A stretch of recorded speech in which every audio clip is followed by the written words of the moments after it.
Hello বন্ধুরা, কেমন আছো সবাই? আচ্ছা, পুডিং পছন্দ করো না এমন কেউ কি আছো? ছোট থেকে বড় প্রত্যেকেরই মনে হয় পুডিং অনেক পছন্দের একটি খাবার। আচ্ছা, ঠান্ডা ঠান্ডা পুডিং খেতে কিন্তু সবারই বেশ ভালো লাগে। পুডিং তৈরি করার জন্য প্রথমে 500 মিলি দুধ আমি নিয়ে নিব। দুধটাকে জাল করে 250 মিলি করে ঘন করে নেব। ঘন হয়ে যাওয়ার পর দুধের মধ্যে পরিমাণ মতো চিনি দিয়ে মিক্স করে আরেকটু জাল করে নেব। তারপর দুধটাকে চুলা থেকে নামিয়ে আমি ঠান্ডা করে নেব। আরও একটি বলে 3টি ডিম নিয়ে ডিমটাকে খুব ভালোভাবে আমি ফেটিয়ে নেব। ভালোভাবে ফেটাতে হবে কিন্তু। ডিমটাকে খুব ভালোভাবে ফেটিয়ে নিয়ে ডিমটার মধ্যে ওই দুধ এবং চিনির মিশ্রণটা আমি ঢেলে দেব। ঢেলে ওই মিশ্রণটাকে খুব ভালোভাবে মিশিয়ে নেব। আরও একটা হাঁড়িতে আমি চিনি দিয়ে ক্যারামেল তৈরি করে নিয়েছি। আর ওই ক্যারামেলের মধ্যে আমার দুধ এবং ডিমের যে মিশ্রণ সেটা আমি ঢেলে দিয়েছি।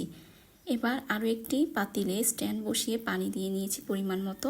আর ওই পানির উপরে আমি পুডিংয়ের যে হাঁড়িটা সেটা বসিয়ে দিয়েছি। বসিয়ে দেওয়ার পর আমার বেশিক্ষণ না, আধা ঘন্টা অপেক্ষা করলেই হয়ে যাবে।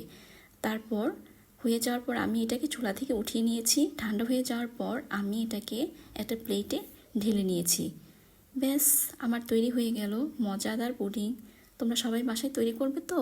আশা করি তৈরি করবে। তৈরি করে তোমরা মজা করে খাবে। তো আজকে এই পর্যন্ত। ভালো থাকো সবাই। আল্লাহ হাফিজ।